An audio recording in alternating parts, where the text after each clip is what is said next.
Greetings to you all. I'm not here to share you a very emotional story and then cry out together. Rather, the topic that I'm going to talk to you today may seem trifle to you, but the procurement of the profound meaning of it is very important. When we meet outside this auditorium, please do not end up staring at me. Rather, be inspired, not by me, but the content that I'm going to talk about. Do you want to hear a story from me? No?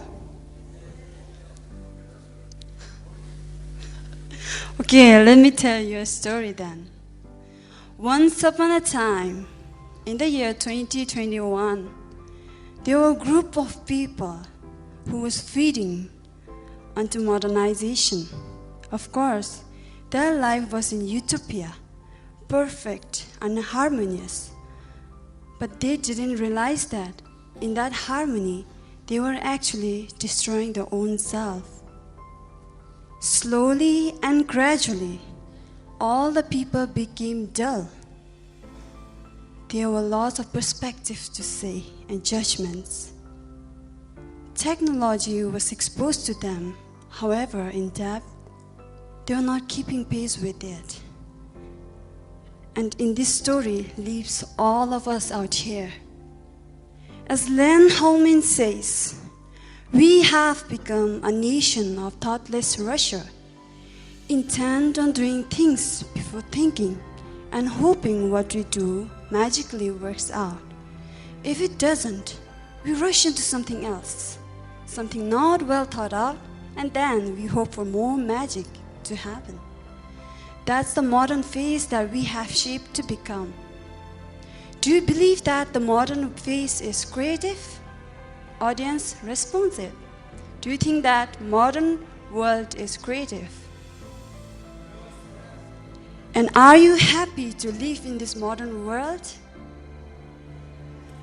No?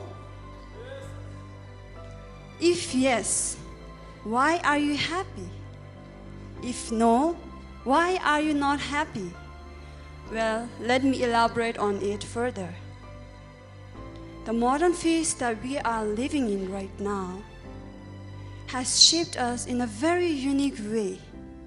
We have become a people who is feeding onto modernization with various changes, social media, harsh perspective, technologies, and above all, unique mentality. Gone are the days when one had to ride horse to reach their destination. Gone are the days when you had to lit a butter lamp and lit candle to see, right? We have come a long way. And the embarkment of modernization in the late 1960s, from isolation to hustle and bustle cities, has not only shaped us to have perspective, but it has also shaped us in a very, very unique way. This unique version and the mentality of people is what I would name it as modern standard. By modern standard, I mean the things that we do to fit in a society. Do you ever do things to fit in a society? Like keeping long hair, maintaining your body shape? Do you do that? No? Some may say no, and some may say yes. It depends. But we are living in a cosmos where modernization is taking the rule, right? So in this modernization, we are actually becoming too much consumed in it.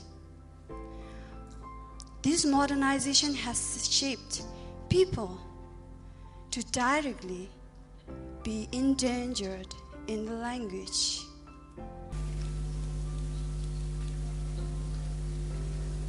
What is our national language? Wow, that's so easy to say, right? What's your national language? Songkha. And what are we speaking in? And what am I speaking in right now? Yes, that's the point that I would like to make out, okay? In this modern world, what we do is that we together, okay, we prioritize English and not Dzongkha. We write and read more in English and not Dzongkha. I'm also one of you and one of them who prioritize English rather than Dzongkha. Before I came to this college, I always thought that I had enough knowledge in Dzongkha, and I was proud to do so. However, when I came here, I couldn't grasp the thing that was being taught in that class, and 𝐶𝐾 class too. It was like, oh my God, am I in kind of monastic place? Because the thing that was being taught in the class, I couldn't grasp it. I would run to library, find the meanings of the word, but it was all written in 𝐶𝐾 and Dzongkha. And honestly, I didn't find it interesting, okay? It was not some kind of story written in English books or novel written by Jane Austen or Nicholas Spark, like love stories and all. It was all to do with, rikshuং and then the origin of the language, Sanskrit, 𝐶𝐾 and all. I know that the audience here is VHS, and I would like to ask you one question. Do you find that hard? Seriously? First years? I heard some of you did. Really? If no, then my bad that I don't know Dzongkha. If yes, then our bad that we don't know Dzongkha together. Well, we are prioritizing English and not Dzongkha. I'm also one of them. And what I do now is that I read more of Dzongkha. I try to, but then I fail in it. It's like I'm brought up in a society where I was taught, speak in English and not Dzongkha. You'll not succeed. But when I came into this college, I got a broader sense. I had to speak in Dzongkha as well as English, be bilingual. I had to balance it, 50-50. Well, we can see that many of the children of this generation is learning to speak in English. Do you see that? And ECCD, children coming around and saying, sister, brother, some would even say like, mommy and all. When I was like a kid, when I was like them, I would play with mud and eat those things, I hardly had this knowledge of learning English and all. But then, it is actually good to see their progress from phonetics to fluent accent in English of these children. It's surprising, it's shockingly acceptable. However, my greatest concern is that of being deviated from our own national language. One of my greatest teachers once said to me that if the face of the children learning to speak in English is 10 times high as of now, there will come a generation when everyone would be speaking only English, and those who is speaking Dzongkha will be the only one to get a job. Do you think that it's the truth? And do you think it's coming? We can foresee it, right? We prioritize English and not Dzongkha. And that's the point that I would like to make. We are too much consumed into modernization, and we fail to realize this fact. However, we ought to know that our national language, Dzongkha, is vulnerable. It can be extinct, Are you getting my point, audience?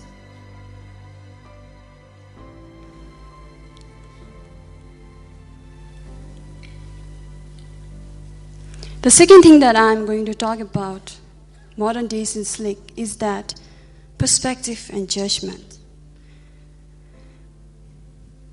Our language is vulnerable, and so is the perspective of people so much endangered. Seeing how the perspective of the people work is actually disheartening to see. In this modern era, we don't have to go around asking for judgments and perspective.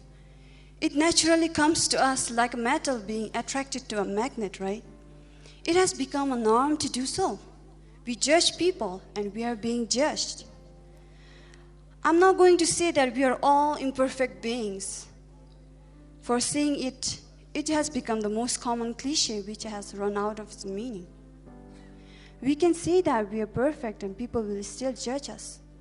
We can say that we are imperfect and people would still judge us.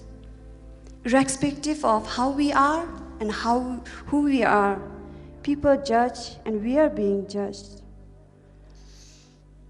A simple example can be the use of Facebook comment section. What we see there is that in the Facebook comment section, lots of people judge.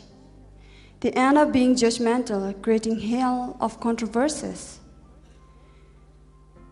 It's like we idealize something at the back of our mind and have expectations for certain people and certain bond.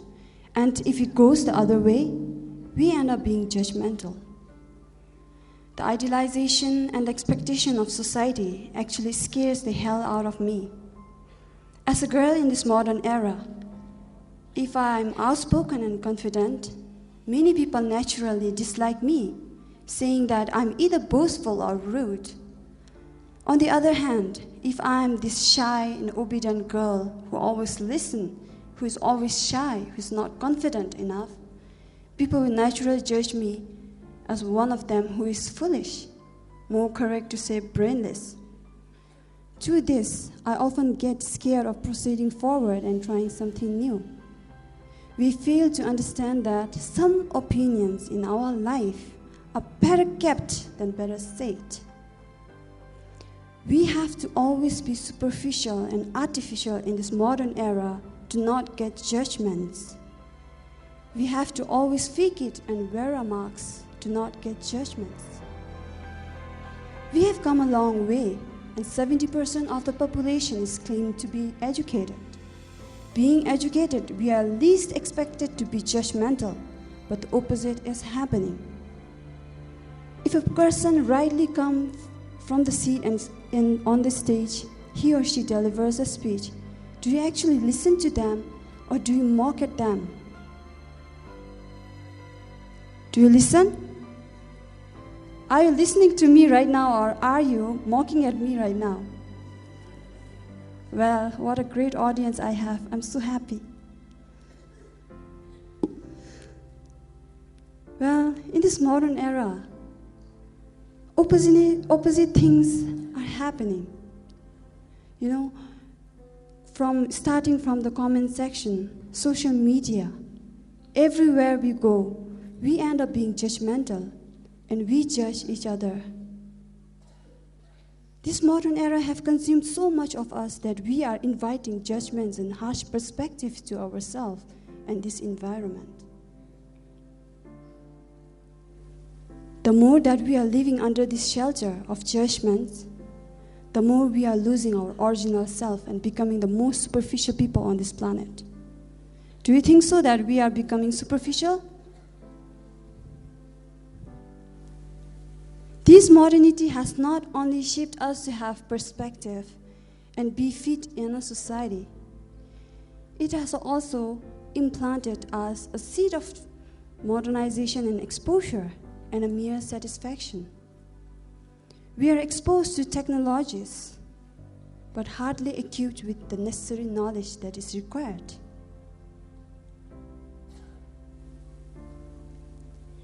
Do you think that technology is good? And has it helped you in any way? Sure, right? Let me add something bitter on it. I think that we are too much consumed into modernization and living in it that we fail to realize to reflect some things which are rather harsh and not a good one. This modernity has shaped us to have exposure and a mere satisfaction. Our world is enveloped with technology, such as mobile phones, laptops, and computers. And are we actually using it in a fruitful way? Do you think that you are using laptop, mobile phones, computers in a very fruitful way? Don't say me, ma'am. I think I would be a miss. Well, in this modern era, we are obviously exposed to technologies such as computer, laptops, and mobile phones. But what I see coming is that we are only exposed to it, but hardly equipped with the knowledge that is actually required. For say, we only know how to type. We know how to start and shut down, right? I mean, is there anyone in this room who don't know how to shut down and start the computer? Well, it would be, I don't know, but foolish, right? We are actually into modernization.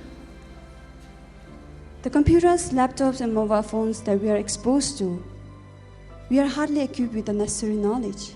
We fail in the greater part. We lack in it. We don't have the required skills. Software engineering, AI, artificial intelligence. Do you ever hear about these things? And often wonder if you can do like them, or maybe you can become one of them. I do too. When I'm exposed to such kind of things, I think that maybe, I can also do that software engineering and artificial intelligence and all. But I hardly try because I'm only exposed to it. I'm exposed to how to put on and shut down, but I'm never actually equipped with the necessary knowledge. We lack in it. It's the same with lots of gadgets that is in and around us, particularly in Bhutan. What we can see in this modern age is that we are obviously exposed to lots and lots of technologies, but we are not actually equipped with the necessary knowledge. We don't know coding and the working of it in depth. We can open an app, but do you know how it is made and how we can make it through? It's like we don't. Someone said yes, right? I would like to learn from you then. Well, in this modern era, the opposite keeps on happening. It's not only about the technologies that we are exposed to, or the perspective and judgments, or either the language that is being dependent. The modern paradox of life is that we are only exposed to technologies. However, we are hardly equipped with the necessary knowledge. And that is where we became an illiterate individuals. And we are becoming one of them. When I say that we are becoming illiterate individuals, or literate individuals, more correct to say, because we are already educated. We are becoming literate individuals. And most of us are included in it. His Majesty IV Drukgyalpo said that the nation of our future lies in the hands of the youth. And it is actually very true that we will be one day leading the nation. However, seeing that the youth are not actually bringing up the nation and disrupting it is actually sad to see.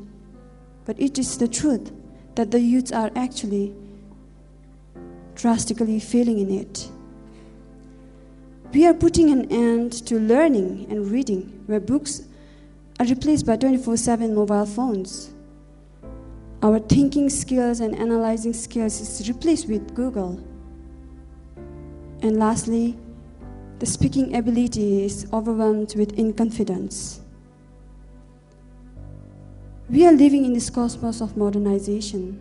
However, we are failing to keep pace with it.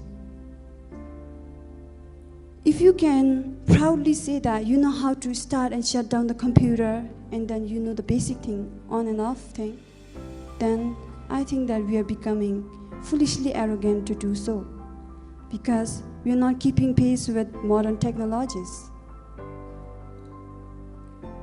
The so-called modernization that we are living in right now, which is to do with fang and tongues of judgment perspective, and everything else is included, we are only distorting the future and not building for it. Now, are you feeling sleepy that I have said so much? Well, if yes, then it's about to end. Just bear with me for a second or maybe a minute. So my dear friends, modernization is good actually. It has made our life comfortable. However, taking it to a very exceedingly good level and making it a priority is not what we would want in the future. Maybe right now we would prioritize it, but later in the future, to think carefully the way it's changing the language, altering our perspective, and equally altering our knowledge on technology is actually sad to see. And I would like to put up a question out here. Are we enough? Is our knowledge enough in the end? No? Right. Thank you. I guess you got what I was trying to say this whole time. Hopefully, and I'm thankful that at least some of you didn't fall asleep during what I said and they listened to me. Thank you for your time. And lastly, I plan not to speak out the story of my life because I don't want any one of us to cry together. If every one of us is like ending up crying out here, who's gonna clap for me at last? Everyone would be busy weeping your tears, right? So thank you all guys for making out your time. This is the end of the speech. Thank you.